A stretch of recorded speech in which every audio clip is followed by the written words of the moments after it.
பரிசுத்த நாமத்துக்கு மகிமை உண்டாகட்டும். இந்த வேத பாட கூட்டத்துல பொதுவா பாத்தீங்கன்னா அந்த உலகத்துல சிலர்லாம் கொஞ்சம் வித்தியாசமா வினோதமான விதத்துல வாழ்ந்துகிட்டு இருக்கிறாங்க. சிலருடைய பிறப்பே விசித்திர வினோதமான அனுபவத்துல இருக்கும். சில செயல்கள் எல்லாம் விசித்திர வினோதமா இருக்கும். சிலர்லாம் நம்ம கண்களுக்கு நார்மலான மனிதர்களாகவே தெரிய மாட்டாங்க, எக்ஸ்ட்ராடனரியா தெரியும். அப்படி பல விதங்களில் இந்த உலகத்துல பார்க்கும்போது விசித்திர வினோதமான மனிதர்களுடைய செயல்கள் நிறைய இருந்திருக்கு. இன்றைக்கும் அப்படி இருக்கிறாங்க.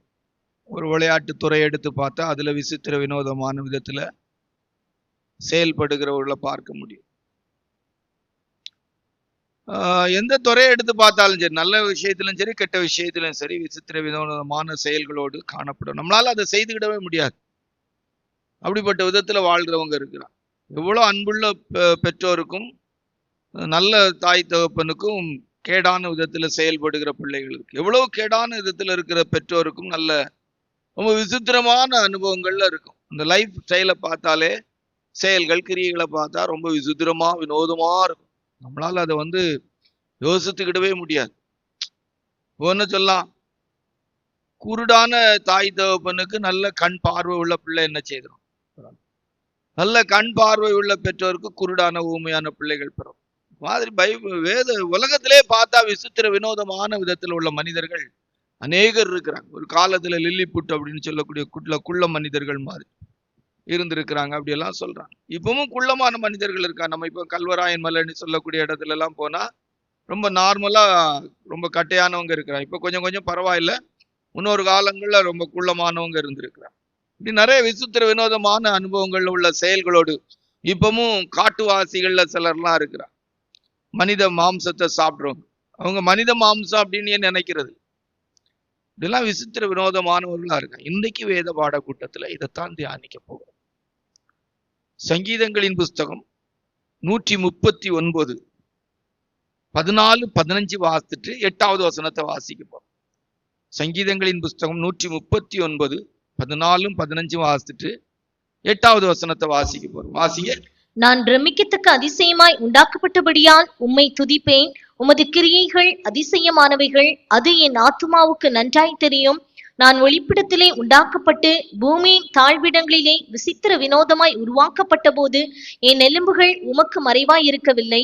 நான் வானத்திற்கு ஏறினாலும் நீர் அங்கே இருக்கிறீர். நான் பாதாளத்தில் படுக்கை போட்டாலும் நீர் அங்கேயும் இருக்கிறீர். நல்லா கவனிச்சு கொள்ளுங்க.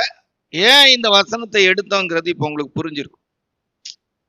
நான் விசித்திர வினோதமாய் பிரமிக்கத்தக்க அதிசயமாய் உண்டாக்கப்பட்டேன் அப்படின்னு தாயின் கருவறை மட்டும் சொல்லல, மேல சொல்லும் போது அவர் சொல்றார், நான் வானத்துக்கு ஏறினாலும் நீர் அங்கே இருக்கு, பாதாளத்தில் படுக்கை போட்டால். அப்போ இந்த பூமியில 2 விதமான விசித்திர வினோதமான மனிதர்களா பிரிச்சு இன்னைக்கு பைபிள் ஸ்டடி எடுக்கும். தலைப்பு விசித்திர வினோதமான மனிதர்கள். விசித்திர வினோதமான, மைனஸ்ல ஒரு 7 பிளஸ்ல ஒரு 7. நீங்க எந்த கூட்டத்திலே இருக்கலாம். வருஷ கடைசியில வந்திருக்கிறீங்க, எந்த கூட்டத்திலே இந்த வருஷம் வாழ்ந்திருக்கலாம், 2 கூட்டத்திலையும் இல்லாமலும் வாழ்ந்திருக்கலாம். அதுல பிரச்சனை கிடையாது. நம்ம சும்மா வேதத்துல இருந்து நமக்கு தெரிஞ்ச எல்லாரையும் இன்னைக்கு கொண்டு வர போறோம். ஆதி ஆகமத்தில இருந்து வெளிப்படுத்தின விசேஷம் வரைக்கும் ஒரு ரவுண்டு கட்டி வரப்போறோம். அல்லேலூயா. பெரிய பைபிள் ஸ்டடி. இன்னைக்கு ரொம்ப நேரம் நம்ம ஆண்டோடைய சமூகத்துல இருக்கு. வருஷ கடைசி எல்லா இடங்கள்லயும் 21 நாள் 40 நாள்லாம் உபவாசம் இருந்துகிட்டு இருக்கிறாங்க. நமக்கு அந்த அளவுக்கெல்லாம் நமக்கு பலன் இல்லாட்டாலும் மாதிரிப்பட்ட நாட்கள்லயாவது அதிகமா கர்த்தருடைய சமூகத்துல என்ன செய்வோம்? இருப்போம். சரியா? கர்த்தருடைய பரிசுத்த நாமத்துக்கு மகிமை உண்டாம். பிரசங்கத்தின் தலைப்பு என்ன? விசித்திர வினோதமான மனிதர்கள். இப்படியும் மனிதர்கள் வாழ்ந்திருக்கிறார்கள் அப்படின்னு ஒரு தலைப்பு போட்டுக்கலாம். இப்படியும் மனிதர்கள் வாழ்ந்திருக்கிறார்கள், இப்படியும் இருந்திருக்கிறார்கள் அப்படின்னு நீங்க தலைப்பு போட்டுக்கலாம். விசித்திர வினோதமான மனிதர்கள், அதுக்கு தலைப்பு எப்படியும் போட்டிருக்கலாம். எப்படியும் போடலாம், இப்படியும் மனிதர்கள் வாழ்ந்திருக்கிறார்களே. நம்ம சிலரை பார்த்து சொல்லுவோம் தெரியுமா, இப்படியும் இருக்கிறாங்களே, இப்படியும் இருக்கிறாங்களே. இப்படி ஒரு ஜென்மம் உண்டா? இப்படி ஒரு ஜென்மம் பிறந்திருக்க. கர்த்தருடைய பரிசுத்த நாமத்துக்கு மகிமை உண்டாம். நம்முடைய தியானத்துக்கு நேரம் கடந்து போவோமா? இனி ரவுண்டு கட்டிட்டு வந்தோம்னா நேரம் ஆயிரும். சரியா? முதலாவது யார் எடுக்கலாம் நமக்கு? எடுப்போம். எண்ணாகமம் 25ஆம் அதிகாரம் 1-3 வாசிச்சுட்டு 6வது வசனத்தை வாசி. எண்ணாகமம் 25 1 3 6 வாசிச்சுட்டு அடுத்து அந்த குறிப்பிலே கொஞ்சம் கொஞ்சம் பார்க்கலாம். வாசியா. இஸ்ரவேல் சித்தீமிலே தங்கியிருக்கையில் ஜனங்கள் மோவாபின் குமார்த்திகளோடு வேசித்தனம் பண்ணத் தொடங்கினார்கள். இப்படி இஸ்ரவேலர் பாகால் பேயோரை பற்றி கொண்டார்கள். அதனால் இஸ்ரவேலர் மேல் கர்த்தருடைய கோபம் உண்டது.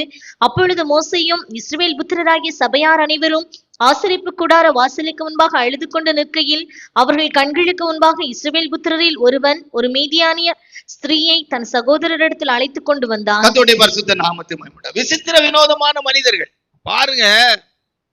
ஏற்கனவே பாவம் செய்து கீழே பார்த்தீங்கன்னா வாத தேவனுடைய கோபம் எழும்பி ஜனத்தின் மத்தியில அடி நடந்துகிட்டு இருக்கு. ஜனங்கள் செத்துக்கிட்டு இருக்கிறாங்க. கோபத்துல அடி செத்துக்கிட்டே இருக்கிறாங்க ஆட்கள். ஆனா பாருங்க, அந்த நேரத்துல ஒருத்தன் மீதியானிய ஸ்திரியை தன் சகோதரிடத்துல அழைத்து கொண்டு போனான். எல்லாரும் நின்று அழுதுகிட்டு இருக்கிறாங்க. ஐயோ, ஜனங்கள்லாம் பாவம் செய்து தப்பு பண்ணி தேசத்துல ஜனத்தின் மத்தியில இப்படியெல்லாம் ஆண்டோடைய கோபம் வந்திருக்கேன்னு சொல்லி ஒப்பாரி வச்சுக்கிட்டு இருக்கும்போது அவனுக்கு சொகுசு கேட்டிருக்கு பாரு. இவனை இந்த லிஸ்ட்ல கொண்டு வரலாமா வரக்கூடாதா? விசித்திர வினோதமான மனிதர்கள். அங்க எல்லாம் தப்பு பண்ணி எடுத்து தவறு நிமித்தமாக ஆண்டவர் கோபம் மூண்டு ஆண்டோடைய கரம் பாரமா அங்க அழிவு நடந்துகிட்டு இருக்குது. கீழே வாத்து பாத்தீங்கன்னா பிணக்காசு எழும்பி குத்துன பிற்பாடுதான் வாதம் நிறுத்தப்படுது. எத்தனாயிரம் ஜனங்கள் அழிந்தாங்க? அது வசனத்தை சொல்லி வாசிங்க. 24,000. 9வது வசனம். 25:9 வாசி. அந்த வாதியால் செத்தவர்கள் 24,000 பேர். 24,000 ஜனங்கள் செத்துக்கிட்டு இருக்கும் போது இவனுக்கு என்ன கேட்டிருக்கு? எப்படி இவனை சொல்றதுக்கு? ஏறக்குறை 24,000 ஜனங்கள் செத்துக்கிட்டு இருக்கும்போது மோசே, ஆரோன் எல்லாரும் கூடார வாசலுக்கு முன்பாக அழுது கொண்டு நிற்கையில் அவர்கள் கண்களுக்கு முன்பாக இஸ்ரவேல் புத்திரரில் ஒருவன். என்ன மாதிரிப்பட்ட மனுஷனா இருந்திருக்கான், எப்படிப்பட்ட மனுஷனா இருந்திருக்கான் பாருங்க. சகோதரன் தான் சொல்லிட்டு போயிருப்பான் போல தெரியுது. மீதியானிய ஸ்திரியை தன் சகோதரிடத்தில் அழைத்து கொண்டு வந்தான். சொல்லிட்டு போயிருப்பான் போல தெரியும். வா, நம்ம இன்னைக்கு ஆளை கூட்டு வாரேன், நீ நமக்கு நல்ல வேட்டை தாணி, நமக்கு நல்ல வேட்டை தான் அப்படின்னு சொல்லிட்டு போயிருக்கான் பாருங்க. நம்ம கூட ஆராய்ந்து பார்க்கணும். நம்முடைய ஜீவியங்களே இப்படிப்பட்டதான விதத்துல விசித்திர வினோதமான மனிதர்களுடைய பட்டியலில் வாரமானி பார்க்கணும். 24,000 ஜனங்கள் செத்துக்கிட்டு இருக்காங்க. 24,000 பேர் செத்து இருக்கிறாங்க. என்ன சொல்லதுக்கு? என்ன அப்படிப்பட்ட நிலவரத்துல விசித்திர வினோதம் நடந்தது? என்ன? பிணக்காசு எழுப்பி போய் ஈட்டி எடுத்து போட்டான் ஒண்ணு, தப்பிட்டு. சிலருக்கெல்லாம் அப்படிதான். உலகத்துல சில விதமான பாவங்கள் எல்லாம் தப்பா எடுத்துக்கிட்டாங்க. பழகிட்டு அது அவங்க சாவும் வரைக்கும் சில நேரம் விடாது. உடம்புல ஒரு சொட்டு கொஞ்சம் போல ரத்தம், கொஞ்சம் போல புஷ்டி வந்துட்டுனாலே விடாது, அவங்கள விடாது. பாவத்துக்குரிய இது வேலை செய்யாம இருக்க விடவே செய்யாது. ரொம்ப கவனமா இருக்கணும். எது எப்படி இருந்தாலும் அவங்களுக்குள்ள அந்த எண்ணங்கள், வாஞ்சைகள், உணர்வுகள் எல்லாம் இப்படியே தான் இருக்கும். மோசே, ஆரோனும் சபையாரும் ஜனங்கள் அழுது கொண்டிருக்கிறாங்க. அவனுக்கு கேட்டது சுகம். இவ்வளவு பெரிய சம்பவம் நடந்துட்டு இருக்கிறதே, ஆண்டோடைய கோபம் இறங்கிக்கிட்டு இருக்குதே, கோபத்தினால ஜனங்கள் அழிஞ்சுக்கிட்டு இருக்கிறாங்களே. சிலருக்கெல்லாம் இன்னைக்கு வரைக்கும் சில நேரங்கள்ல யோசித்து பாருங்க, எவ்வளவு சிக்ஷைகள், எவ்வளவு தேவனுடைய அடிகள் வாங்கினாலும் சிலருக்கெல்லாம் திருத்தமே வராத, சரீரமே உருவிழந்தா கூட சிலருக்கு பாவங்களுடைய எண்ணங்களும் வாஞ்சைகளும் விருப்பங்களும் உணர்ச்சிகளும் போகாதே. அதெல்லாம் அந்த விசித்திர வினோதமான இந்த மனிதர்களுடைய பட்டியல்ல தான் வருவாங்க. விசித்திர வினோதமான அந்த மனிதர்களுடைய பட்டியல்ல தான் வருவாங்க. எத்தனை வயசானாலும் பாருங்க, சிலரெல்லாம் நீங்க கவனிச்சு பார்த்தீங்கன்னா தெரியும். அந்த சின்ன வயசுலயே கொஞ்சம் ஒரு மாதிரி டிஸ்கோ எல்லாம் போட்டு வரக்கூடியது கொஞ்சம் உடம்பு வச்சு வந்துட்டுன்னா மறுபடியும் அந்த டிஸ்கோவை காட்டிடுவாங்க. நிக்காது, தானாவே வந்துடும். தேவையில்லாத அது இது எல்லாம் தானாவே வந்துடும். இதெல்லாமே இந்த கூட்டத்துல வரக்கூடியது. என்ன வரும்? இதுல வரக்கூடியது எல்லாம் ஒண்ணுக்கு ஒண்ணு ஜாயிண்டா தான் வரும். இது நம்ம அந்த இச்சையின் அனுபவத்துக்குரியதுக்கு கொண்டு வரோம். வந்துருமே. தங்களை மறைத்து வாழக்கூடிய அனுபவங்கள்ல இருக்காதே. எந்த அளவுக்கு தங்களை வெளிப்படுத்தி பாவ இச்சைக்கு உடைய செயல்களை செய்ய முடியுமோ அந்த அளவுக்கு வந்துடுறாங்களே. கர்த்தருடைய பரிசுத்த நாமத்து மகிமையுண்டாகட்டும். 14 குறிப்பு இருக்கு. எவ்வளவு சீக்கிரமா முடிக்கிறோமோ அவ்வளவு நல்லது. எல்லாம் தெரிஞ்சது. அப்ப கொஞ்சம் வித்தியாசப்படுத்தி தலைப்புக்கு ஏற்றபடி வார்த்தைகளை கொஞ்சம் வித்தியாசப்படுத்தி பேச ஆண்டவர் உதவி செய்றார். அவ்வளவுதான். அப்போ இந்த இடத்துல விசித்திர வினோதமான இந்த இடத்துல நம்ம என்ன சிலரை கொண்டு வரோம். ஆதியாகமம் 39ஆம் அதிகாரம் 7-10 வாஸ்தா. ஆதியாகமம் 39ஆம் அதிகாரம் 7-10 வாஸ்தா. வாசிங்க. சில நாள் சென்ற பின் அவனுடைய எஜமானின் மனைவி யோசேப்பின் மேல் கண் போட்டு என்னோடே சயனி என்றாள். அவள் நித்தம் நித்தம் யோசேப்போடு இப்படி பேசிக்கொண்டு வந்தும் அவன் அவளுடனே சயனிக்கவும் அவளுடனே. விசித்திரமான மனுஷி. இவளுக்குள்ள டேஸ்ட பாருங்க. 17 வயசு 18 வயசுக்குள்ள ஒரு பையன் பாருங்க. இவனுக்குள்ள அந்த டேஸ்டிங் இவளுக்குள்ள இருந்ததை பாருங்க. விசித்திரமான இது. அவன் மாற மாற சொல்றான், நீங்க எஜமானுடைய மனைவி, நான் அதை செய்யக்கூடாது. அவளுக்கு அந்த எண்ணம் நித்தம் டெய்லி இதே வேலைதான். சொல்லாம சொல்லக்கூடாதா? விசித்திரம் பண்ண. சரி, அவன் தான் வேண்டாங்கிறானே, அவன் தான் சின்ன பையன், நான் வரமாட்டேங்கிறானே, விட்டுருவோம் அப்படின்னு நினைச்சால நினைக்க இல்ல. இந்த லிஸ்ட்ல பாத்தீங்கன்னா சாலமோன்லாம் வருவான். 700 மனைவி 300 மனையாட்டி. விசித்திரமானவன். எங்க கொண்டு வைக்கிறதுக்கு? 700 மனைவி 300 மறுமனையாட்டிகள். விசித்திரமான மனிதர்கள். அம்னோன் சொந்த சகோதரி. அப்பமும் அவன் சொல்றான், அவா நீ அப்பாட்ட கேளு, அப்பா தருவாரு, நீ என்னை இப்படி செய்யாத அப்படிங்கிறான். அவன் அனுபவிச்சுட்டு ரொம்ப மோசமான இதுக்கு போயிட்டான். அப்போ ஃபர்ஸ்ட் குறிப்புல விசித்திர வினோதமான மனிதர்கள் அப்படின்னு சொல்லும் போது பாவ இச்சைக்குரியதான வாழ்க்கையின் அனுபவத்துல நம்ம எப்படி வாழ்கிறோம், கடந்த காலங்கள்ல எப்படி வாழ்ந்தோம், இப்பவும் நம்முடைய வாழ்க்கையின் தரத்துல எப்படி இருக்கிறோம் அப்படின்னு நம்ம தியானிக்க வேண்டும். சரியா? இது மைனஸ்ல உள்ளது. 2 1 ராஜாக்கள் 21ஆம் அதிகாரம் 1வது வசனம் வாசிட்டு, 1 ராஜாக்கள் 21:1 வாசிட்டு 21:5-7 வரைக்கும் வாசிங்க. இவைகளுக்கு பின்பு இஸ்ரேலனாகிய நாபோத்துக்கு இஸ்ரேலிலே சமாரியாவின் ராஜாவாகிய ஆகாபின் அரமனை அண்டையில் ஒரு திராட்சை தோட்டம் இருந்தது. அப்பொழுது அவன் மனைவியாகிய ஈசபேல் அவனிடத்தில் வந்து, நீர் போஜனம் பண்ணாதபடிக்கு உம்முடைய மனம் சலிப்பாயிருக்கிறது என்ன என்று அவனை கேட்டதற்கு அவன் அவளை பார்த்து, நான் இஸ்ரேலனாகிய நாபோத்தோடே பேசி உன் திராட்சை தோட்டத்தை எனக்கு விலைக்கிரயமாய் கொடு, அல்லது உனக்கு ராசியானால் அதற்கு பதிலாக வேறே திராட்சை தோட்டத்தை உனக்கு தருவேன் என்றேன். அதற்கு அவன், என் திராட்சை தோட்டத்தை உமக்கு கொடுக்க மாட்டேன் என்று சொன்னான் என்றான். அப்பொழுது அவன் மனைவியாக ஈசபேல் அவனை நோக்கி, அப்பொழுது பேலியாளின் மக்களாகிய 2 பேர் வந்து அவனுக்கு எதிராக உட்கார்ந்து, நாபோத் தேவனையும் ராஜாவையும் தூஷித்தான் என்று ஜனத்திற்கு முன்பாக அவன் மேல் சாட்சி சொன்னார்கள். அதற்கு பின்பு அவனை பட்டணத்திற்கு வெளியே கொண்டு போய் அவன் சாகும்படி அவனை கல்லறிந்து. 7வது வசனத்துல நான் உமக்கு கொடுப்பேன். நாபோத்துக்கு ஒரு திராட்சை தோட்டம் ஆகாப்பின் அரண்மனை கிட்ட இருக்குது. ஏங்க, அது அவன் பூர்வீக சொத்துங்க. பூர்வீக சொத்து. நிறைய ராஜாக்கள் அங்க அரசாண்டு இருக்காங்க. யாரும் அந்த திராட்சை தோட்டத்தை கேட்கல. இந்த ஆகாப்புக்கு ஒரு ஆசை, அது கீரை தோட்டம் ஆக்கணுமா, உன்ன வேற தோட்டம். அவன் சொல்ல, இல்ல எங்க பூர்வீகமான சொத்துங்க, நான் தரமாட்டேன் அப்படிங்கிறான். உடனே அவனுக்கு ரொம்ப இதாயிற்று. விசித்திரமான மனிதர்கள், விசித்திர வினோதம். உடனே மனைவி கிட்ட சொன்னா, மனைவி உடனே சொன்னாங்க, மனைவி கேட்டா, ஏன் துக்கமா இருக்கு? அப்படியே இதா, ஐயா நான் உனக்கு கொடுக்கிறேன். 7வது வசனத்தை வாசிங்க. அப்பொழுது அவன் மனைவியாகிய ஈசபேல் அவனை நோக்கி, நீர் இப்போது இஸ்ரவேலின் மேல் ராஜ்யபாரம் பண்ணுகிறவர் அல்லவா? நீர் எழுந்து போஜனம் பண்ணி மனமகிழ்ச்சியாயிரும். இஸ்ரேலனாகிய நாபோத்தின் திராட்சை தோட்டத்தை நான் உமக்கு கொடுப்பேன். திட்டம் போட்டு ஆளை கொன்னு திராட்சை தோட்டத்தை எடுத்துட்டான். மொத்த குடும்பமும் போச்சு. மொத்த குடும்பமும் போச்சு. திட்டம் போட்டு, விசித்திர வினோதமான திட்டம், அபகரிக்கிறதுக்கு திட்டம் போட்டு. இன்னைக்கும் பூமியில எப்படி இருக்கிறாங்க, அபகரிக்கிறதுக்கு ஒரு கூட்டம் இருக்கிறாங்க. எங்க வாய்ப்பு கிடைச்சாலும் எதையும் அபகரிக்கணும். சொத்து சுகம் பணம் பொருள். விசித்திர வினோதமா திட்டம் போட்டா, பொய் சாட்சி ஏற்படுத்தி வெளியே கொண்டு போய் கல்லெறிஞ்சு நாபத்தை கொண்டுட்டாங்க. நாபத்தை கொண்ட உடனே வேலை முடிஞ்சிட்டா? தப்பிட்டாங்களா?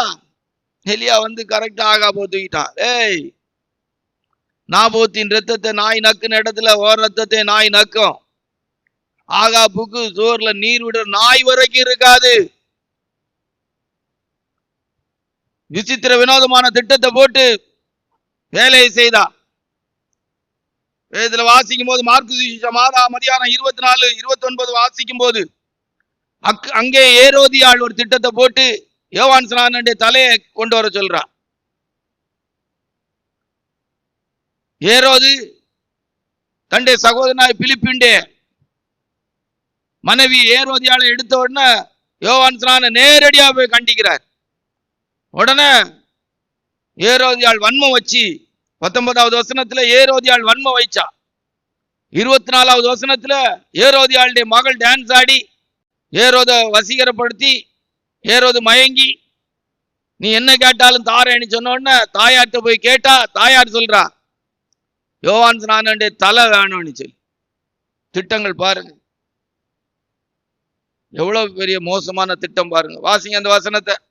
6ஆம் அதிகாரம் 19 வாசிட்டு 24 வாசியா. ஏரோதியாளும் அவனுக்கு சதி நினைத்து அவனை கொன்று போன மனதாயிருந்தாள். ஆகிலும் அவளால் கூடாமற் போயிற்று. அப்பொழுது அவள் வெளியே போய் நான் என்ன கேட்க வேண்டும் என்று தன் தாயினிடத்தில் கேட்டாள். அதற்கு அவள் யோவான் ஸ்நானனுடைய தலையை கேள் என்றாள். புரியுதா உங்களுக்கு பிரசங்கம்? புரியுதா உங்களுக்கு? நிலத்தை அபகரிக்கிறதுக்கு ஒரு மனுஷன் மேல பழி ஒரு மனுஷனை பழி வாங்குறதுக்கு திட்டம் போட்டு செய்யறாங்க. ரொம்ப கவனமா இருக்கணும். அதனால்தான் சொல்லி வானத்தில் ஏறினாலும் நீ அங்கே இருக்க பாதாளத்துல படுக்க போட்ட கூட்டத்தை பற்றி பார்க்கிற விசித்திர வினோதமான மனிதர்கள், பாதாளத்தின் அனுபவத்துல படுக்க போட்ட மனிதர்களை குறித்து தியானித்துக் கொண்டிருக்கிறோம். நான் வாழ்கிற உலகத்துல வாழ்கிற ஜனங்கள்ட விசித்திர வினோதமான ஜனங்களை 2 கூட்டமா பிரிச்சு படிச்சுக்கிட்டு இருக்கிறோம். ஆண்டவருடைய பிள்ளைகள் ரொம்ப கவனமா இருக்கணும். இதெல்லாம் தியானிக்கும் போது நம்முடைய லைஃப்ல ஆண்டவரே ஐயான்னு சொல்லி நம்ம இடத்துல அநேகத்தை இருக்காது, ஆனாலும் கவனமா இருக்கணும். 3வது வேதத்துல வாசிக்கும் போது எஸ்தரின் புஸ்தகம் 3ஆம் அதிகாரம் 6வது வசனத்தை வாசித்தா. எஸ்தரின் புஸ்தகம் 3ஆம் அதிகாரம் 6வது வசனத்தை வாசித்தா. வாசிங்க. ஆனாலும் மொர்தெகாயின் மேல் மாத்திரம் கை போடுவது அவனுக்கு அற்ப காரியமாக கண்டது. மொர்தெகாயின் ஜனங்கள் இன்னாரென்று ஆமானுக்கு அறிவிக்கப்பட்டிருந்தபடியால் அகாஸ்வேருவின் ராஜ்யமெங்கும் இருக்கிற மொர்தெகாயின் ஜனமாகிய யூதரையெல்லாம் சங்கரிக்க அவன் வகை தேடினான். மொத்த கூட்டத்தை அழிக்க திட்டம் போட்டிருக்கான். விசித்திர வினோதமான மனிதர்கள் பட்டியல்ல 3வது ஆமான். ஒரு மொர்தெகாயை போட்டிருந்தா முடிஞ்சு போச்சு. அவனுக்கு அப்படி இல்லை, மொத்த கூட்டத்தை அழிக்க திட்டம் போட்டான். இன்னைக்கு அப்படிதான் சில நேரங்கள்ல யார் மேலேயா ஒரு ஆள் மேல இருக்கிற வன்மத்துல, ஒரு ஆள் மேல இருக்கிற வருத்தத்துல, ஒரு ஆள் மேல இருக்கிற வெறுப்புல மொத்த குடும்பத்தையும் மொத்த ஜனங்களையும் அழிக்க திட்டம் போடுற அனுபவம் இருக்குது. யோசித்து பாருங்க. நம்ம இந்த கூட்டத்துல இருக்கிறோமான்னு பார்க்கணும். யார் மேலேயாவது இருக்கிற ஒரு கசப்பா இருக்கும், யார் மேலேயா இருக்கிற ஒரு வெறுப்பா இருக்கும், யாரையாவது ஒரு ஆளை நமக்கு பிடிக்காது. மொர்தெகாய் வணங்கல, ஆனா ஆமான் போட்ட திட்டம் மொத்த யூதர்களை அழிச்சிடணும், யூத வம்சமே இருக்கக்கூடாது. விசித்திர வினோதமான திட்டத்தை போட்டு செயல்பட்டா நடந்துச்சா? இல்லையே. இப்படியும் மனிதர்கள் இருந்திருக்கிறார்கள். என்ன தெரிஞ்ச சப்ஜெக்ட் தான், தலைப்பை மாத்தி தலைப்புக்குள்ள சில வார்த்தைகளை மாத்தி சொல்ல வேண்டியது இருக்கு. அல்லேலூயா. ஆமா, ஒரு பைபிள் ஸ்டடியா இருக்கிறதுனால அப்படி ஒரு தலைப்பை மாத்தி தலைப்புக்குள்ள வேற சில நல்ல வார்த்தைகளோடு பேசிக்கிட்டு இருக்கு. 3வது விசித்திர வினோதமான மனிதர்கள் அப்படிங்கிற இடத்துல யார கொண்டு வரோம்? ஆமான். ஆமானின் செயல்களை பாருங்க. மொர்தெகாய் மட்டும் போட்டு இருந்திருக்கலாம் அன்னைக்கு. மொத்த ஜனத்தை அழிக்கணும்னு திட்டம் போடுறான். எவ்வளவு பெரிய வேதனையான விஷயம் யோசித்து பாருங்க. தேவனே அதை செய்யல, தேவனே செய்யல. தேவனே செய்ய நினைக்காத காரியத்தை இவன் செய்தான்னா அது எவ்வளவு, செய்ய நினைச்சானா அது எவ்வளவு பெரிய தப்பு. இஸ்ரவேல் ஜனத்தை அழிக்க நினைக்கும் போது கூட ஆண்டவர் சொல்றாரு, நான் அவங்க எல்லாம் அழிச்சிட்டு உன் மூலம் ஒரு சந்ததியை கொண்டு வர்றேன் அப்படிங்கிறார். இவெல்லாம் எவ்வளவு மோசமானவனா இருந்திருப்பான். ஆவிக்குரிய தெய்வ பிள்ளைகள்லாம் கவனிக்கணும். யாருக்கு விரோதமாகாது நமக்குள்ள எண்ணங்கள் சிந்தனைகள் வரும்போது ரொம்ப கவனிக்கணும். விசித்திர வினோதமான ஆமாண்டே செயல் இடப்பட்டு செயல்ல ஈடுபட்டு நம்முடைய வாழ்க்கையை அழிச்சிடக்கூடாது. யார் மேலேயா ஒரு கசப்பு இருக்கும். நான் என் லைஃப்ல கவனிச்சு பார்த்திருக்கேன். சில நேரம் ஏதாவது வருத்தங்கள் இருந்தா அந்த வருத்தத்தை எல்லாத்தையும் காட்டேக்கு நிற்பாங்க. அப்படியெல்லாம் இருக்கக்கூடாது. காட்ட வேண்டிய போல உடனே ஆண்டவர் உணர்த்துவாரு. ஏதோ ஒரு ஊழியத்துல ஒரு சின்ன வருத்தம் இருக்கும். அந்த வருத்தத்துக்காக சந்தோஷமா வர்றவங்கள்ட்ட எல்லாம் என் வருத்தத்தின் வேதனையை காட்டினா எவ்வளவு பெரிய வேதனை. அல்லேலூயா. தேவையில்லாத விஷயம். என்ன சின்ன வயசுல சொல்லுவாங்க, நல்ல சில நேரங்கள்ல கோவப்பட்டு பேசிட்டு இருப்பேன் சிலர்கிட்ட. டக்குன்னு யாராவது வருவாங்க, இமீடியட்டா சிரிச்ச முகத்தோடு, வாங்க எப்படி நல்லா இருக்கிறீங்களா அப்படின்னு. நான் கோவப்பட வேண்டிய இடத்துல கோவப்பட்டு இருக்கேன். சரி, நான் கோவப்படுறது தப்பு. அதுக்காக இன்னொரு நபர் வராங்க, அவங்க கிட்ட என் கோபத்தை காட்டணும்னு என்ன இருக்குன்னு நான் கேட்கிறேன். அல்லேலூயா. அப்ப வேஷமா நடிக்கிறேன்னு அது எனக்கு தெரியாது. இப்ப அதுவும் இல்லை, அதையும் மாற்றி கொண்டிருக்கிறார். அல்லேலூயா. இருக்கக்கூடாது. ஆமானின் விசித்திர வினோதமான செயல்கள் நமக்குள் இருக்கக்கூடாது. சரியா? நாலாவது, கர்த்தருடைய பரிசுத்த நாமத்துக்கு மகிமை உண்டாகட்டும். யாரை எடுக்கலாம்? 1 சாமுவேலின் புத்தகம் 2ஆம் அதிகாரம் 12-13 வாஸ்து 17 வாஸ்தா. 1 சாமுவேல் 2ஆம் அதிகாரம் 12-13 17 வாஸ்தா. நிறைய இருக்கு. வேதம் ஃபுல்லா நிறைய பேரை கொண்டு வரலாம். விசித்திர விரோதமான செயல்களுக்குரியவர்கள் வாசிங்க. ஏலியின் குமாரர் பேலியாளின் மக்களாயிருந்தார்கள். ஒரு ஆசாரியன், ஒரு ஆசாரியனுடைய பிள்ளைகளை பார்த்து சொல்லிருக்கு, பேலியாளின் மக்கள். என்ன சொல்றது பாருங்க. இஸ்ரவேல்ல ஒரு சீலோவின் ஜெப ஆலயத்துல ஒரு ஆசாரியனுடைய பிள்ளைகளை சொல்லும் போது எப்படி சொல்லியிருக்கு? பேலியாளின் மக்கள். இவனுக்கு பேர் ஆசாரியன். வாசியா வாசிங்கம்மா. ஏலியின் குமாரர் பேலியாளின் மக்களாயிருந்தார்கள். அவர்கள் கர்த்தரை அறியவில்லை. அந்த ஆசாரியர்கள் ஜனங்களை நடப்பித்த விதம் என்னவென்றால், கர்த்தரை அறியல. இன்னைக்கு முழு உலகத்தில் இருக்க 300 கோடி ஜனங்கள்ல ஏறக்குறைய 200-275 கோடி ஜனங்களுக்கு மேல கர்த்தரையே அறியல. எவ்வளவு? 200-250 கோடி ஜனங்களுக்கு மேல கர்த்தரை அறியலன்னு சொல்லலாம். இந்தியாவில் இருக்கிற கிறிஸ்தவங்கள் எத்தனை பேருக்கு கர்த்தரை அறிந்திருக்கிறாங்க? கர்த்தரை குறித்த அறிவு எத்தனை பேருக்கு இருக்கு? விசித்திர வினோதமான கூட்டம். கர்த்தரை அறியவில்லை. என்ன செய்தாங்களா? வாசிங்க. கர்த்தரை அறியாத இவங்களுடைய செயல் எப்படி இருந்துச்சு? வாசிங்க. அந்த ஆசாரியர்கள் ஜனங்களை நடப்பித்த விதம். அவங்க பேர் என்ன? பேலியாளின் மக்கள். அவங்க பேர் என்னது? ஆசாரியர். வாசியா. அந்த ஆசாரியர்கள் ஜனங்களை நடப்பித்த விதம் என்னவென்றால், பிரசங்கிட்ட சொல்லி பரிசுத்த ஸ்தலத்துக்கு போக்குவரத்து செய்த துன்மார்க்கன் என்ன செய்தானா? செத்தான். பரிசுத்த ஸ்தலத்துக்கு போக்குவரத்து செய்த துன்மார்க்கன். வாசியா. ஆசாரியர்கள் ஜனங்களை நடப்பித்த விதம் என்னவென்றால், எவனாகிலும் ஒரு பலியை செலுத்தும் காலத்தில் இறைச்சி வேகும் போது ஆசாரியனுடைய வேலைக்காரன் 3 கூறுள்ள ஒரு ஆயுதத்தை. நமக்குரியது. முக்கூர் யாருக்குள்ளது? இப்படி ஒண்ணு வச்சிருக்காங்களா? அது யாருக்குள்ளது? நமக்குள்ளது. வாசியா. 3 கூறுள்ள ஒரு ஆயுதத்தை தன் கையிலே பிடித்து வந்து, ஆதலால் அந்த வாலிபரின் பாவம் கர்த்தருடைய சன்னதியில் மிகவும் பெரிதாயிருந்தது. குத்தி அதை எடுப்பான். ஆண்டவருக்கு பலி செலுத்த வரக்கூடியதுல மேன்மையான ஆண்டவர் எவ்வளவு கொடுத்தாரு. ஆண்டவர் சொல்லார், நான் என் பலியெல்லாம் உனக்கு தந்து உன்னை கொழுக்க வச்சேனே அப்படின்னு சொல்றார். அந்த வாலிபரின் பாவம் எங்கே ஏறிட்டு? தேவனுடைய சன்னிதானத்துல. ஆமா, அந்த வாலிபரின் பாவம் கர்த்தருடைய சன்னிதானத்தில் மிகவும் பெரிதாயிருந்தது. மனுஷர் கர்த்தரின் காணிக்கையை வெறுப்பா எண்ணினார்கள்.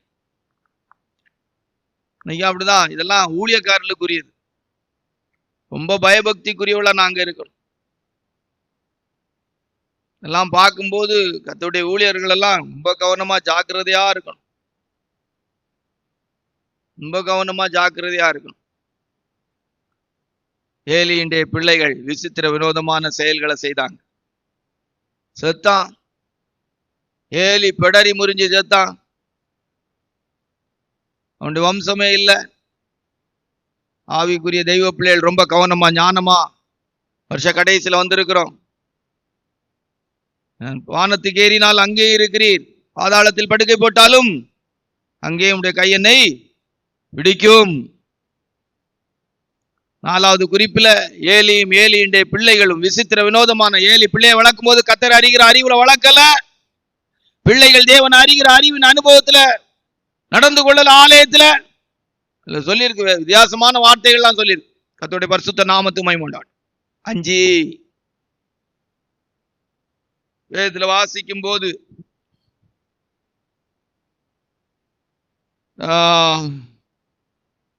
ஆதியாகமம் 7ஆம் அதிகாரம் 16-21, மத்தேயு சுவிசேஷம் 24:37 வரைக்கும்.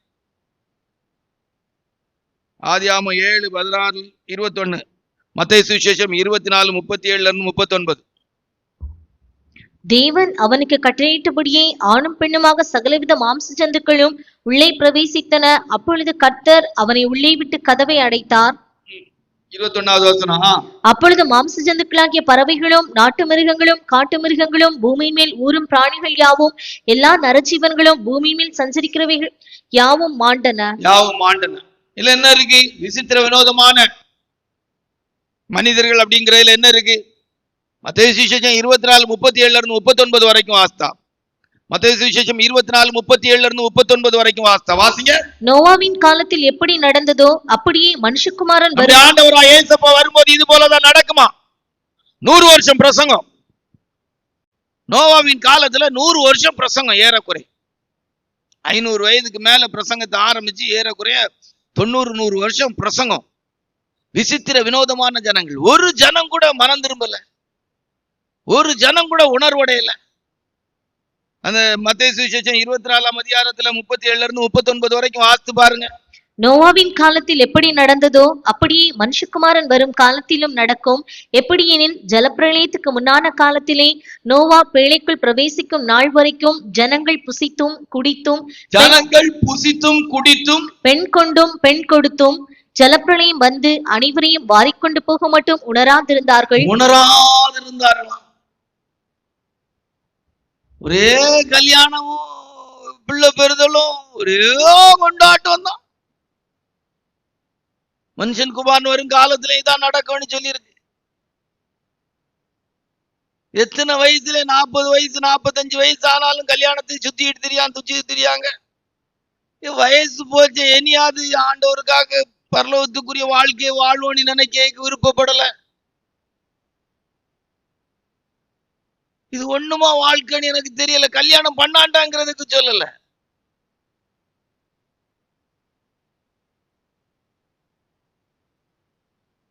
ஒருவேளை அந்த வாய்ப்புகள் தவறி போனால் பரலோகத்துக்கு ஏதோ வாழ்ந்துட்டு போயிட வேண்டியதானே. இன்றைக்கு இருக்கிற உலகத்தை எடுத்து பாருங்க. அப்பா, ஆச்சரியமா இருக்குது. ஆதியாகமம் தொடங்கி வெளிப்படுத்தின விசேஷம் வரைக்கும் நல்ல ஒரு லைஃபுக்குரிய வார்த்தைகள் நிறைய இருக்குது. நிறைய வார்த்தைகள் இருக்குது. அதனால ஆவிக்குரிய தெய்வ பிள்ளைகள் 6வது 5வது 5 தானே 5வது நோவாவின் காலத்து விசித்திரமான ஜனங்களா இருந்துடக்கூடாது. பேழை உண்டாக்கினார். சிலராகி 8 பேர். 100 வருஷம் பிரசங்கம். ஒருத்தர் என்ன செய்யல.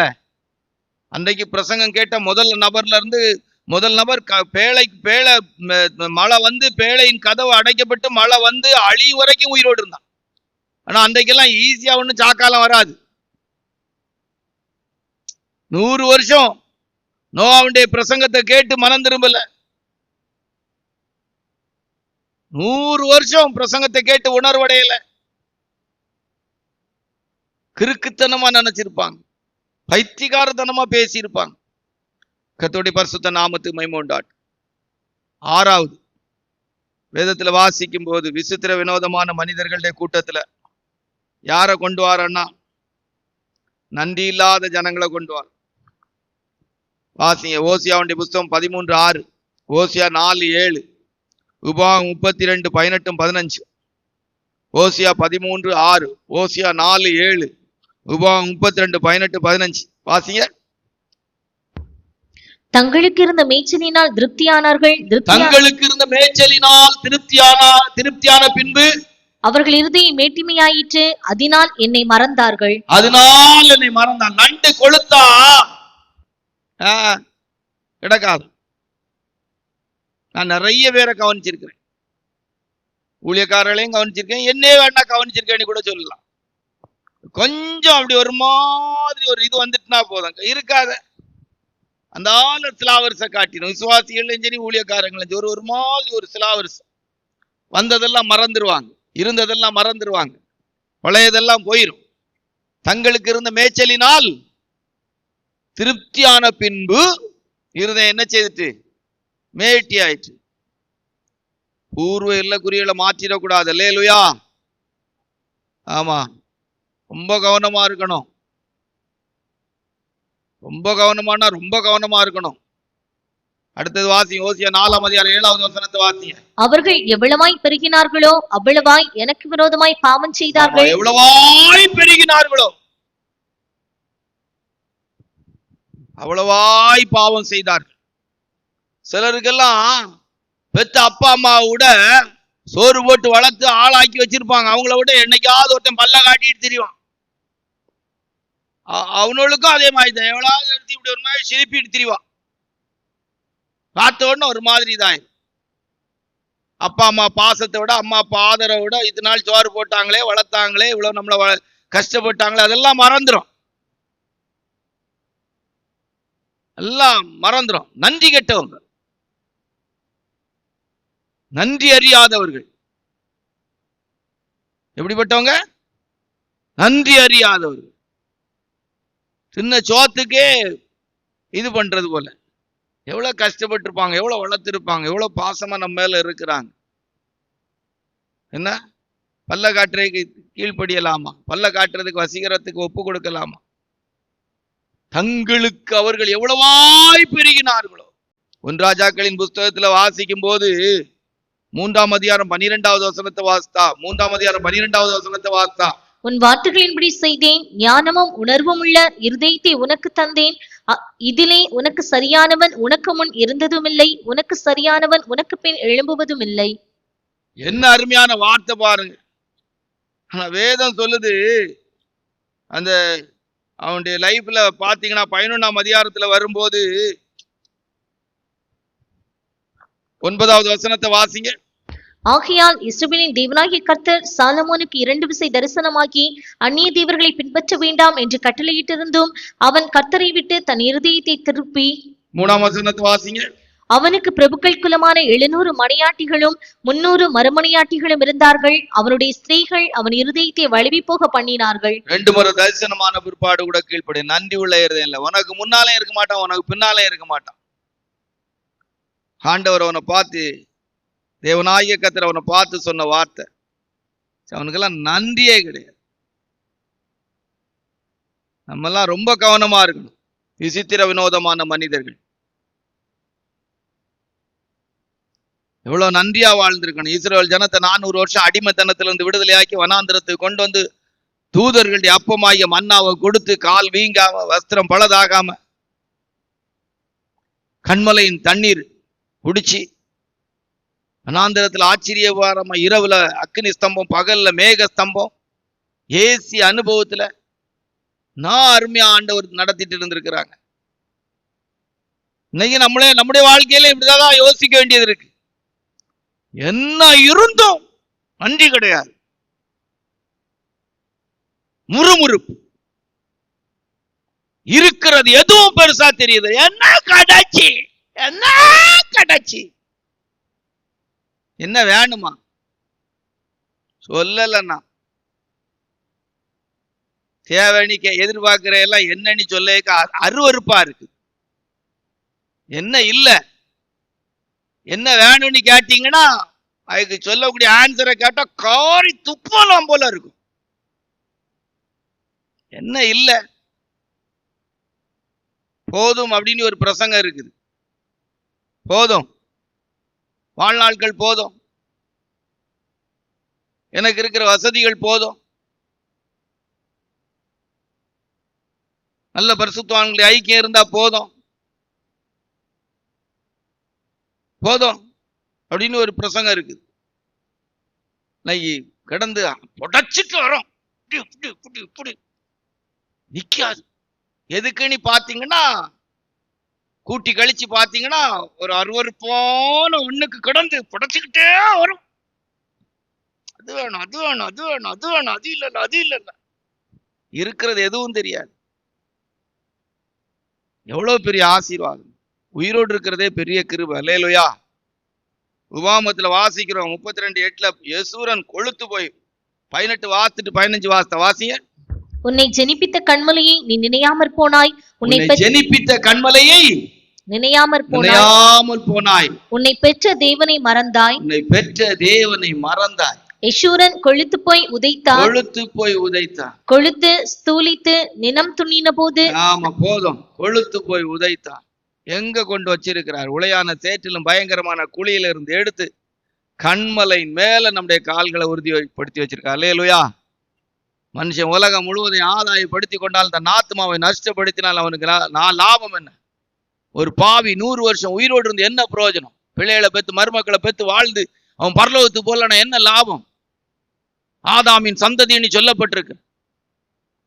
930 வருஷம் உயிரோடு இருந்தான் ஆதாமின் சந்ததி. குமாரர்களையும் குமாரத்திகளையும் பெற்று அவனுக்கு என்ன லாபம்னு கேட்கிறேன். நன்றி. விசித்திர வினோதமானவன், எவ்வளவு பெரிய நன்மை! உனக்கு கிடைச்ச ரட்சிப்பை எவ்வளவு பெரிய சந்தோஷம்! ஆண்டவராய் இயேசுவின் இரத்தத்தினால் பாவம் கழுவப்படு எவ்வளவு பெரிய மேன்மை! நமக்கு கிடைச்சிருக்க பரிசுத்தவான்களை ஐக்கியம் உபதேசம் எவ்வளவு பெரிய மேன்மை! கல்விமான்களுக்கும் ஞானவான்களுக்கும் மறைக்கப்பட்டு தேவனுடைய வசனத்தினால் ஜெனிப்பிக்கப்பட்டு அழிவுள்ள வித்தினால் அழியாத வித்தாகிய தேவனுடைய வசனத்தினால் ஜெனிப்பிக்கப்பட்டிருக்கிறோம். எவ்வளவு பெரிய ஆசீர்வாதம்! ஊழியம் எவ்வளவு பெரிய மகிமை! தேவனுடைய ஜெப வீடு எவ்வளவு பெரிய மகிமை! என் ஜெப வீட்டிலே அவர்களை கொண்டு வந்து மகிழ பண்ணு, எவ்வளவு பெரிய சந்தோஷம்! பூமியில யாருக்கு கிடைக்கும்? யாருக்கு கிடைச்சி?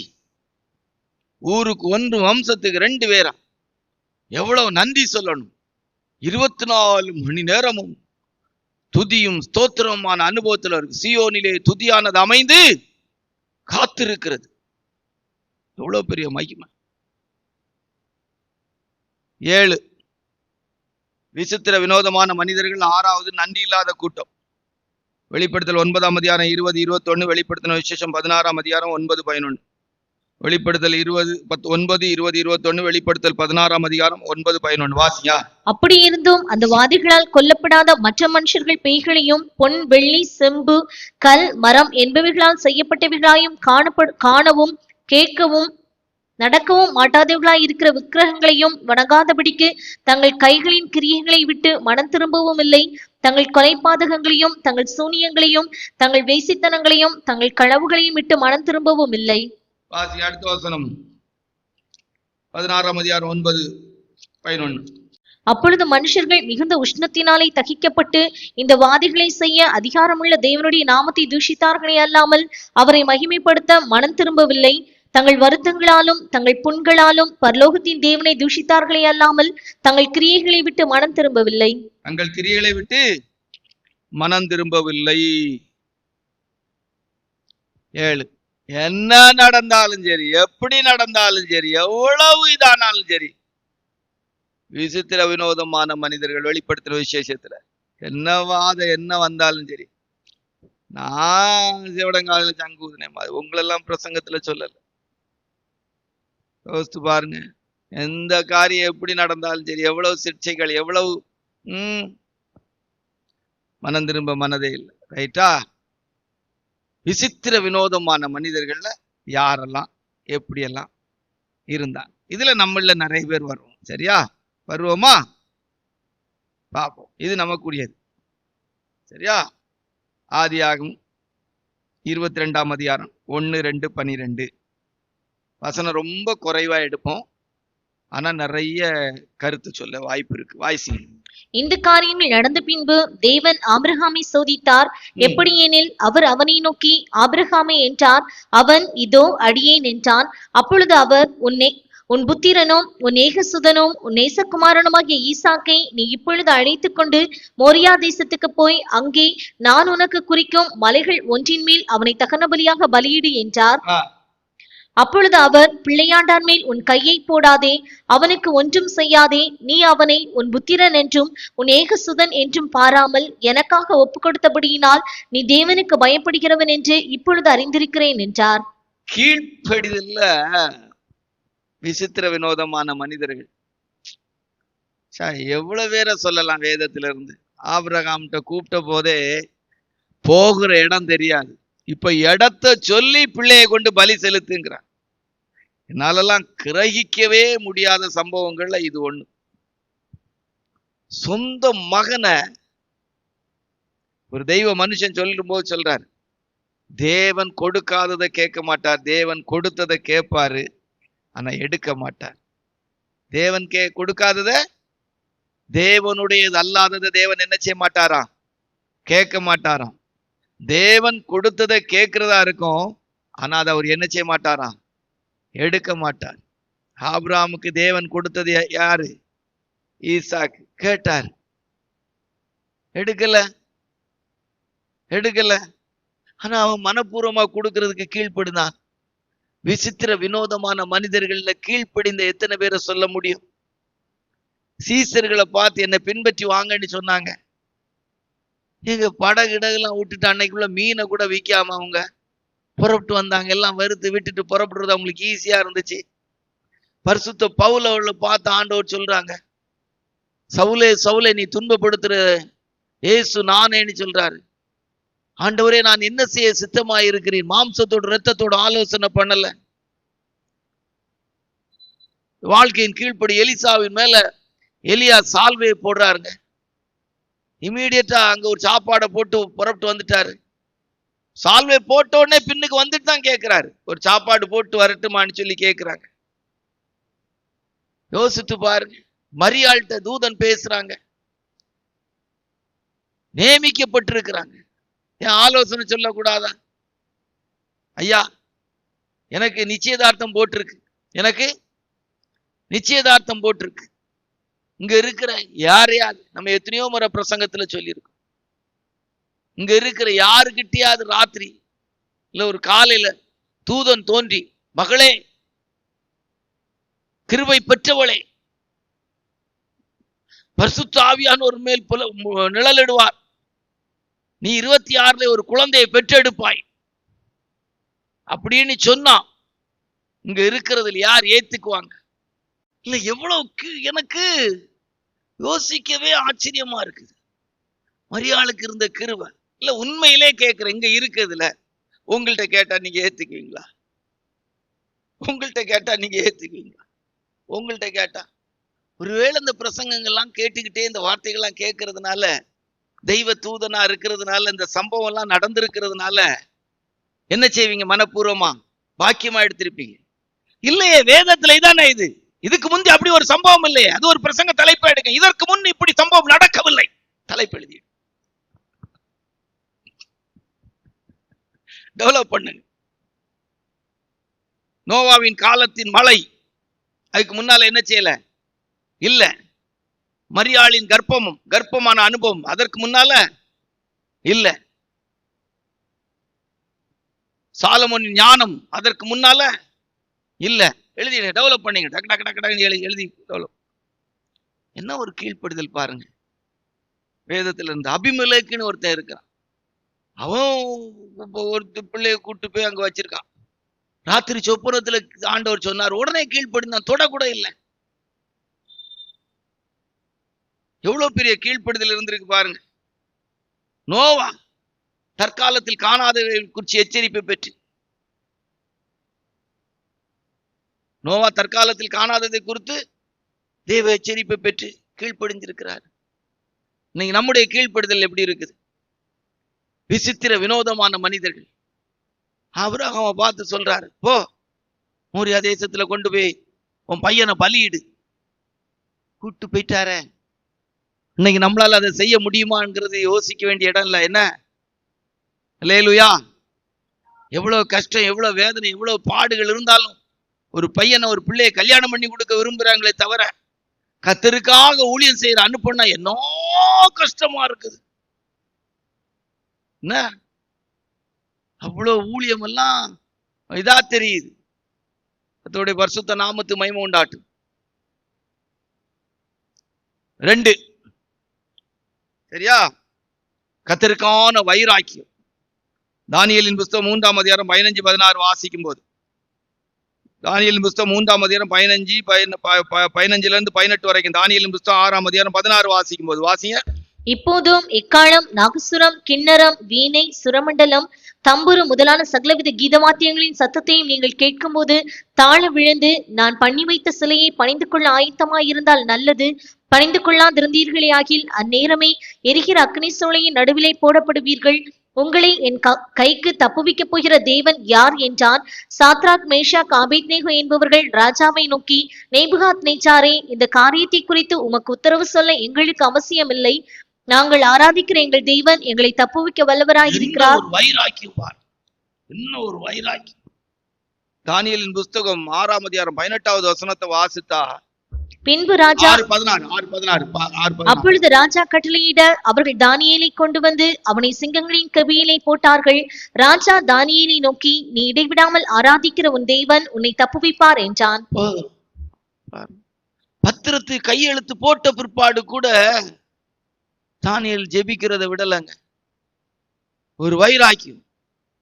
தானியேலின் புஸ்தகம் 1ஆம் அதிகாரத்துல நீங்க வாசித்து பார்த்தீங்கன்னா, தானியேலின் புஸ்தகம் 1ஆம் அதிகாரத்துல வாசித்து பார்த்தீங்கன்னா, அவங்க ராஜகுலமான பிள்ளைகள், குலமான பிள்ளைகள்.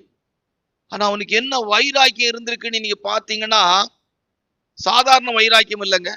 3வது வசனத்தை 8வது வசனத்தை வாசிங்க. தானியேல் 1ஆம் அதிகாரம் 3-8 வாசிங்க. அப்பொழுது இஸ்ரவேல் புத்திரருக்குள்ளே ராஜகுலத்தார்களிலும் துறை மக்களிலும் யாதொரு மாசும் இல்லாதவர்களும் அழகானவர்களும் சகல ஞானத்திலும் தேறினவர்களும் அறிவில் சிறந்தவர்களும் கல்வியில் நிபுணரும் ராஜாவின் அரமனையிலே சேவிக்க திறமை உள்ளவர்களுமாகி சில வாலிபரை கொண்டு வரவும். எல்லாம் சாதாரணப்பட்டவங்க இல்லைங்க. ஆனா 8வது வசனத்துல சொல்லியிருக்கு, நல்லா சாப்பிட்டு ராஜகுலமான பிள்ளைகள், பயங்கர படிப்பு, பயங்கர அழகு, எல்லாமே ரொம்ப ஆசீர்வாதமானவங்க. 8வது வசனத்துல அவங்களுக்கு சாப்பாடு தனியா கொடுக்க வச்சிருக்கு. ஆனா அவங்க என்ன செய்திருக்காங்க பாருங்க, வாசிங்க. தானியேல் ராஜாவின் போஜனத்தினாலும் அவர் பானம் பண்ணும் திராட்சரசத்தினாலும் தன்னை தீட்டுப்படுத்தலாகாதென்று தன் இருதயத்தில் தீர்மானம் பண்ணிக்கொண்டு. என்ன வைராக்கியம் பாருங்க, என்ன வைராக்கியம், என்ன ஒரு பிரதிஷ்டை. கர்த்தருக்காக என்ன ஒரு வைராக்கியம் இருந்திருக்கு. விசித்திர வினோதமான மனிதர்கள், பிறப்புல ஒரு ராஜகுலமான பிள்ளைகள், வளர்ப்பு காரியம் எல்லாம் பார்த்தா அந்த பிள்ளைகளுடைய படிப்பு, அரண்மனையில சேவிக்க திறமை உள்ளவங்க. என்ன வைராக்கியம் பாருங்க. ஆண்டவருக்காக என்ன வைராக்கியம் இருந்திருக்கு. என்னாகும் 25ஆம் அதிகாரம் 8-11 வாசித்தா பினகாசுக்கு ஒரு வைராக்கியம். வாசித்து பாருங்க. 8ஆம் அதிகாரம் 25ஆம் அதிகாரம் 8-11 வாசிங்க. இஸ்ரவேலனாகி அந்த மனிதன் வேசித்தனம் பண்ணும் அறையிலே அவன் பின்னாலே போய் இஸ்ரவேல் மனிதனும் அந்த ஸ்திரீயுமாக்கி இருவருடைய வயிற்றிலும் ஈட்டி உருவி போக அவர்களை குத்தி போட்டான். அப்பொழுது இஸ்ரவேல் புத்திரரில் உண்டான வாதை நின்று போயிற்று. 11வது வசனம். நான் என் எரிச்சலில் இஸ்ரவேல் புத்திரரை நிர்மூலமாக்காதபடிக்கு ஆசாரியனாகிய ஆரோனின் குமாரனான எலியாசாரின் மகன் பினெகாஸ் என் நிமித்தம் அவர்கள் நடுவில் பக்தி வைராக்கியம் காண்பித்ததினால். எலியாவை எடுத்து பாருங்க. 7000 பேர் ஒளிச்சு வைக்கப்பட்டது எலியாவுக்கு தெரியாது. தான் ஒருத்தர் தான், ஆனாலும் வைராக்கியம். மார்க்கத்துக்குள்ள வந்த பிற்பாடு வைராக்கியம் தேவை. விசித்திர வினோதமான மனிதர்கள். பரிசுத்த ஆவியானவர் நமக்குள்ள வைராக்கிய வாஞ்சியா இருக்கிறார். யாக்கோபின் புஸ்தகத்துல எடுத்து வாசிக்கும் போது பரிசுத்த ஆவியானவர் நமக்குள்ள எப்படி இருக்காரா? வைராக்கிய வாஞ்சியா இருக்கிறான். இன்னைக்கு ஒரு வைராக்கியத்தின் செயல்களையும் பார்க்க முடியல ஆண்டவருக்காக. வைராக்கியத்துக்குரிய எந்த விதமான செயல்களையும் பார்க்க முடியாத இடத்துல இருக்கு. 4ஆம் அதிகாரத்துல வாசித்து பாருங்க, 5வது வசனம். யாக்கோபு 4:5. நம்மில் வாசமாயிருக்கிற ஆவியானவர் நம்மிடத்தில் வைராக்கிய வாஞ்சையாய் இருக்கிறார் என்று வேதவாக்கியம். கர்த்தருக்கான வைராக்கியம் வாஞ்சி, இதெல்லாம் ஒரு பிரதிஷ்டையோடு கூடியது. விசித்திர வினோதமான மனிதர்கள். 3, யுத்தக்களம் போராடுகிற அனுபவத்தில் எப்படி இருக்கணும்? செபுலோன் நப்தலியும் முதல்ல அந்த யுத்த களத்தின் அனுபவத்தோடு போராடுகிறது. வாழ்க்கை, சொந்த தனிப்பட்ட வாழ்க்கையிலும் சரி, யுத்த களத்திலும் சரி. நியாயாதிபதிகளின் புஸ்தகம் 5ஆம் அதிகாரம் 18 வாசிக்கும் போது, நியாயாதிபதி 5:18 வாசிக்கும் போது, செபுலோனும் நப்தலியும் போர்க்களத்து முனையிலே தங்கள் உயிரை எண்ணாமல் மரணத்துக்கு துணிந்து நின்றார்கள். மரணத்துக்கு துணிந்து நின்றார்கள். போர்க்களத்தில் என்ன வந்தாலும் செத்தாலும் சாகல, போர்க்களத்து முனையில துணிஞ்சு நின்னான். கர்த்தருக்காக துணிஞ்சு நின்னான். 1 சாமுவேலின் புஸ்தகம் 19ஆம் அதிகாரம் 5வது வசனத்தை வாசித்தா, தாவீது யுத்தத்துக்கு போகும்போது ஜீவனை கையில வச்சுட்டு தான் போயிருக்கார். வாசிங்க. அவன் தன் பிராணனை தன் கையிலே வைத்துக் கொண்டு அந்த பெலிஸ்தனை கொன்றதினாலே பிராணனை கையில வச்சிட்டு.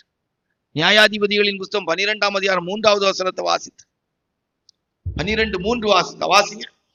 நீங்கள் என்னை ரட்சிக்கவில்லை என்று நான் கண்டபோது நான் என் ஜீவனை என் கையிலே பிடித்துக் கொண்டு அம்மோன் புத்திரருக்கு விரோதமாய் போனேன். கர்த்தர் அவர்களை என் கையில் ஒப்பு கொடுத்தார். இன்னைக்கு சின்ன வியாதி வந்துட்டா, பலகீனம் வந்துட்டா, ஓடுறான் ஆஸ்பத்திரியை நோக்கி. சாக்கு போக்குவார். எனக்கு மரணத்தை குறிச்சு எல்லாம் பயம் கிடையாது, நான் சாவதுக்கெல்லாம் இது செய்யல. நீ மருந்து எடுத்தாலும் மருந்து எடுக்காட்டாலும் சாவாடே, சாவா.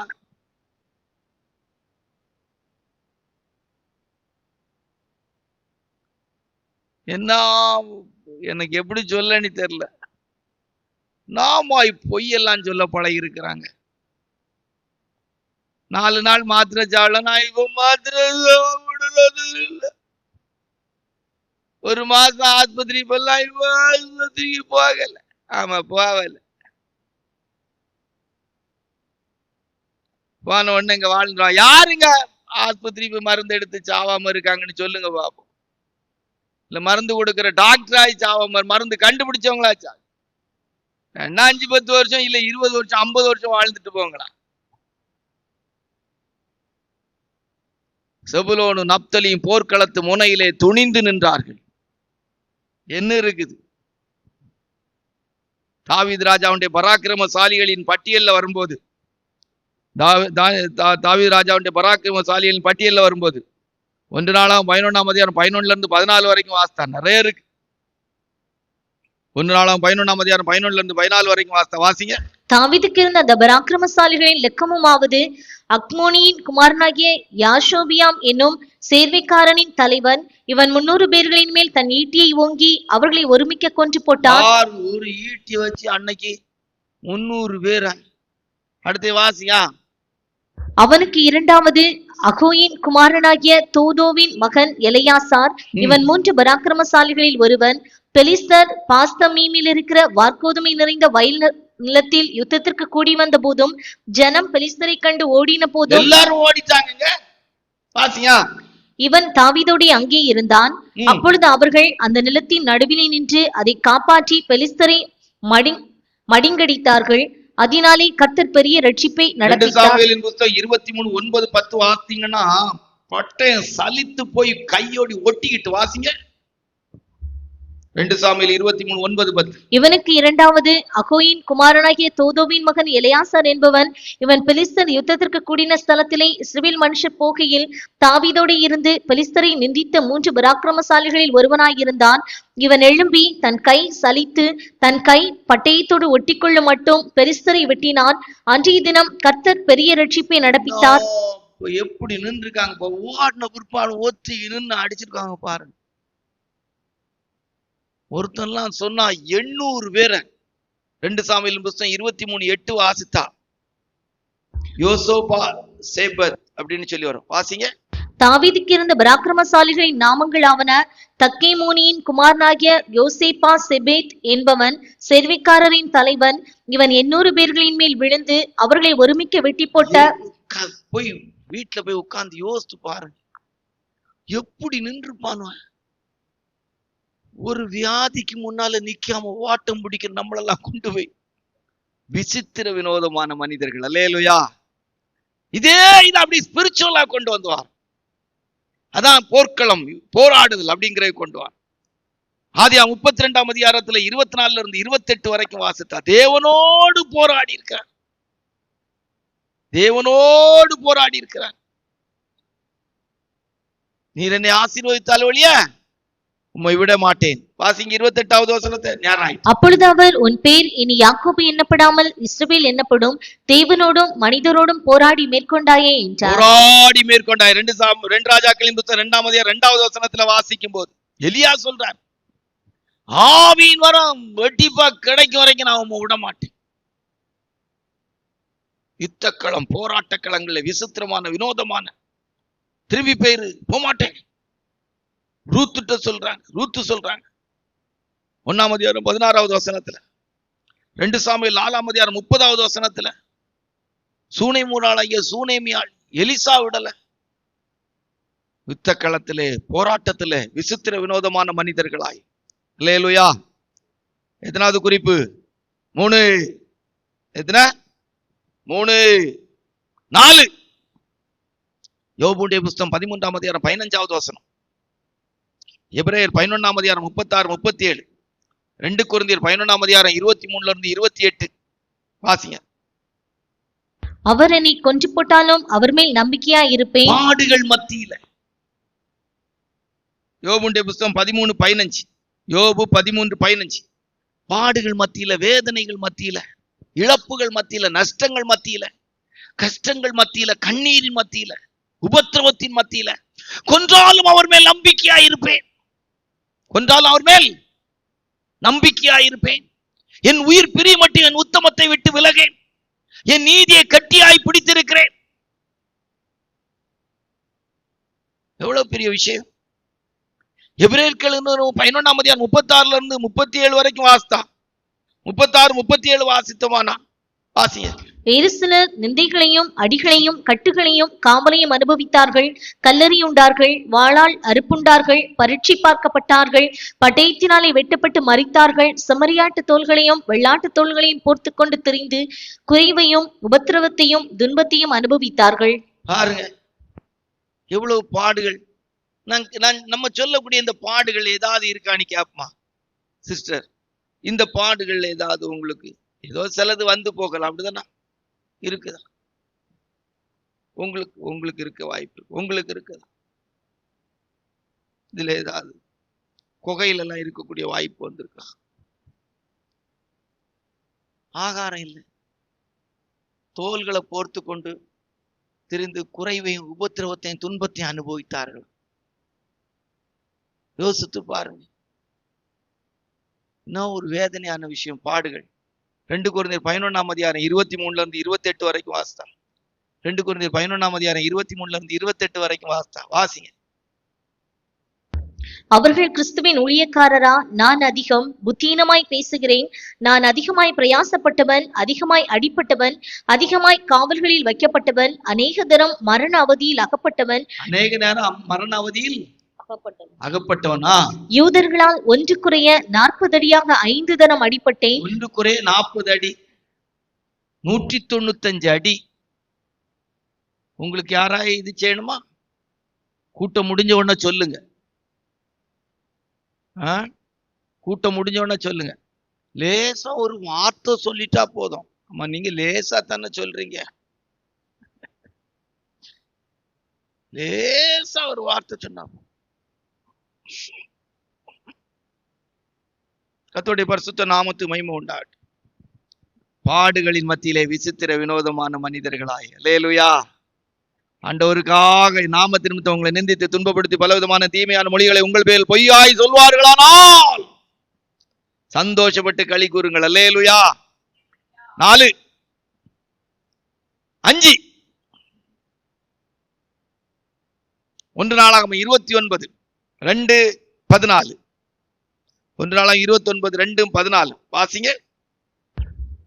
நான் என்னாலே இயன்ற மட்டும் என் தேவனுடைய ஆலயத்துக்கென்ற பொன் வேலைக்கு பொன்னையும், வெள்ளி வேலைக்கு வெள்ளியையும், வெண்கல வேலைக்கு வெண்கலத்தையும், இரும்பு வேலைக்கு இரும்பையும், மர வேலைக்கு மரத்தையும், பதிக்கப்படத்தக்க காந்தியுள்ள கற்களையும், பலவருண கற்களையும், விலையேறப்பெற்ற சகலவித ரத்தினங்களையும், வெண்கற்பாழங்களையும், கோமேதக முதலிய கற்களையும் ஏராளமாக சவதரித்தேன். ஆமா, எல்லாம் தாவீது ஆலயத்தை சவகரித்தாரு. இவன் 7 வருஷத்துல ஆலயத்தை கட்டிட்டு சாலமோன் 13 வருஷம் வீட்டை கட்டினான். இன்னைக்கு அப்படிதான் நிறைய ஊழியக்காரங்க. தாவீது 14வது வசனத்துல சொல்லும்போது நாங்களும் ஜனமும் எம்மாத்திரங்கிறாங்க. வாசிங்க.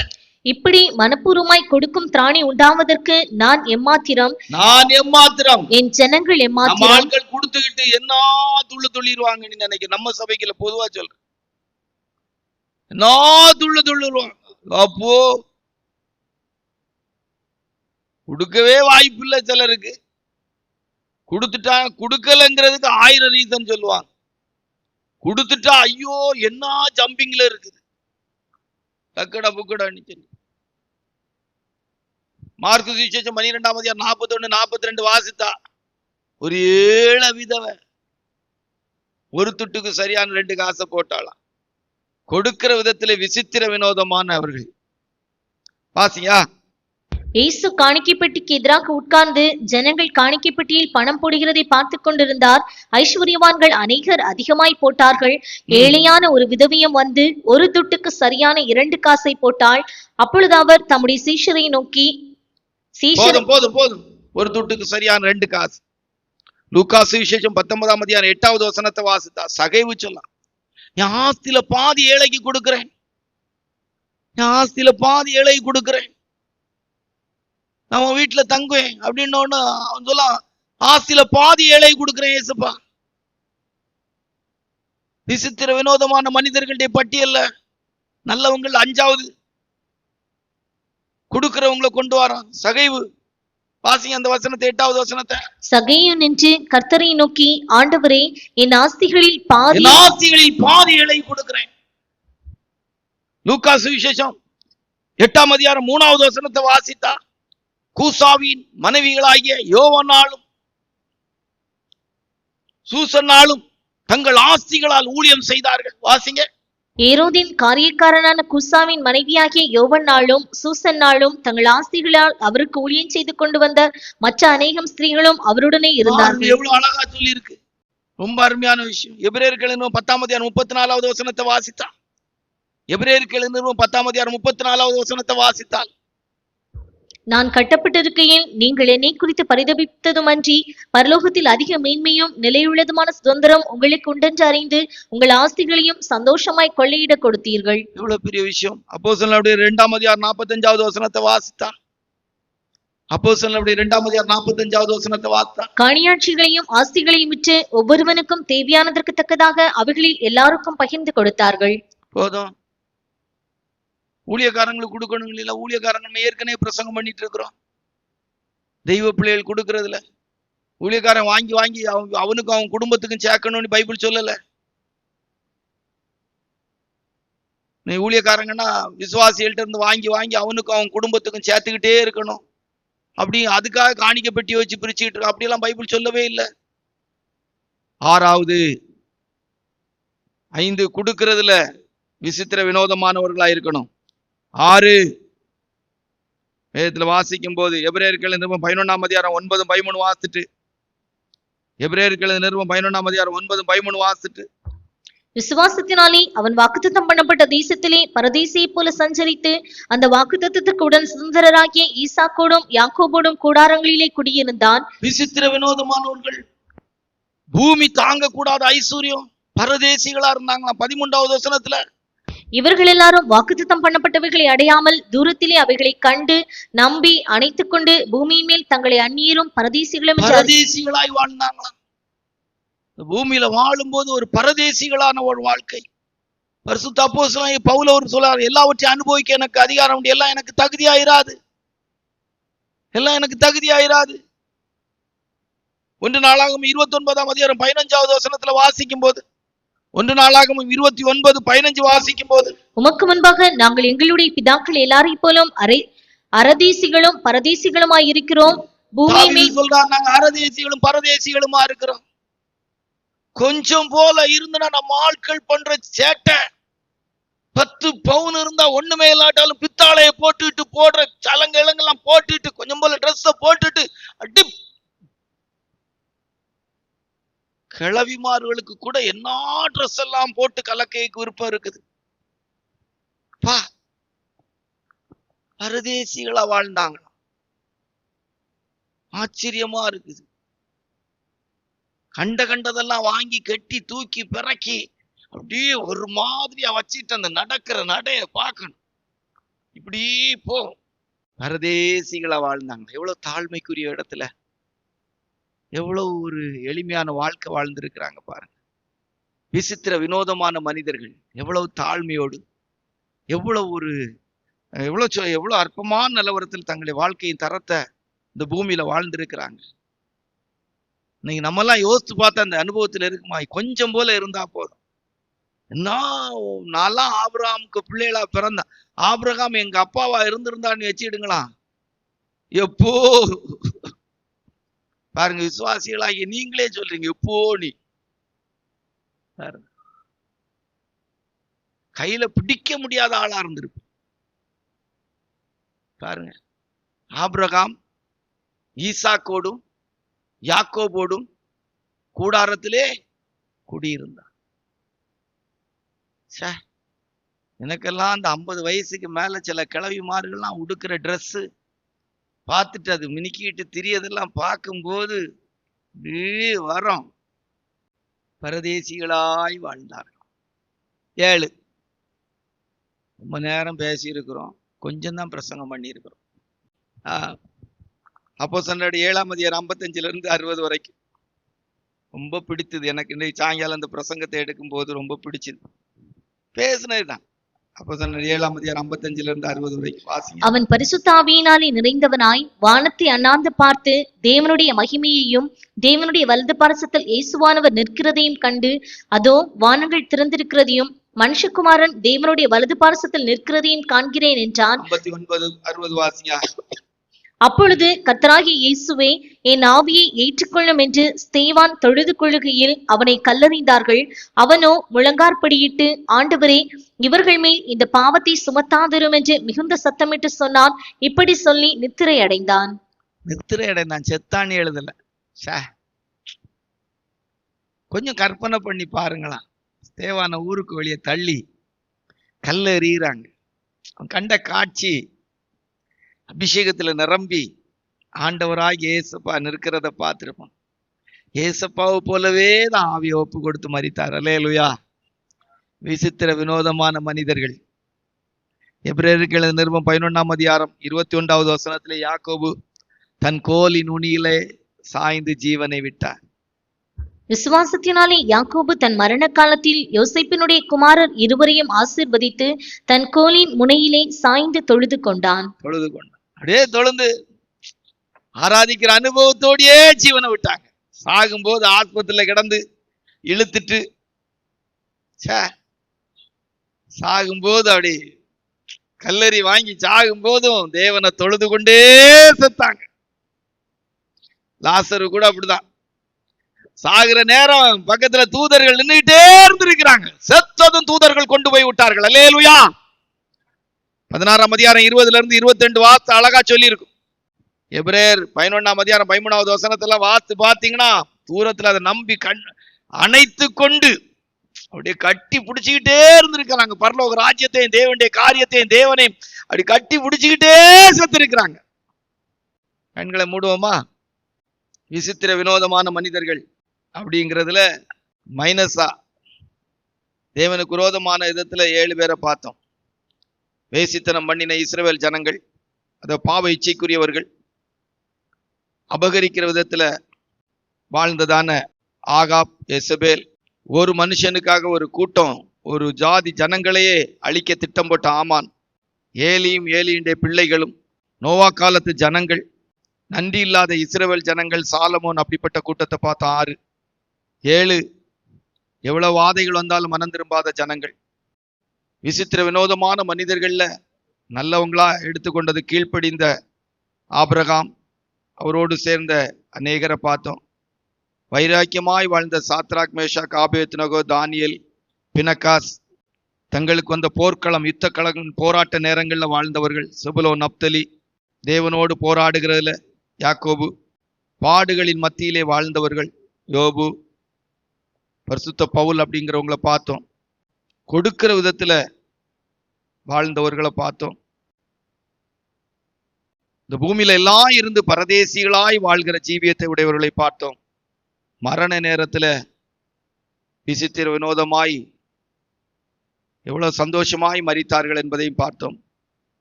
நம்முடைய ஆண்டவராய் இயேசுப்பா வரும்போது இந்த விசித்திர வினோதமான மனிதர்கள்ல நல்லவர்களாய் பார்த்தவர்களைப் போல நாமும் கூட இந்த பூமியில ஜீவித்து கர்த்தர் சீயோனை கட்டி தமது மகிமையிலே வெளிப்படும் போது அவரை சந்திக்க கர்த்தர் நம்மை தகுதிப்படுத்துவாராக. ஆமென்.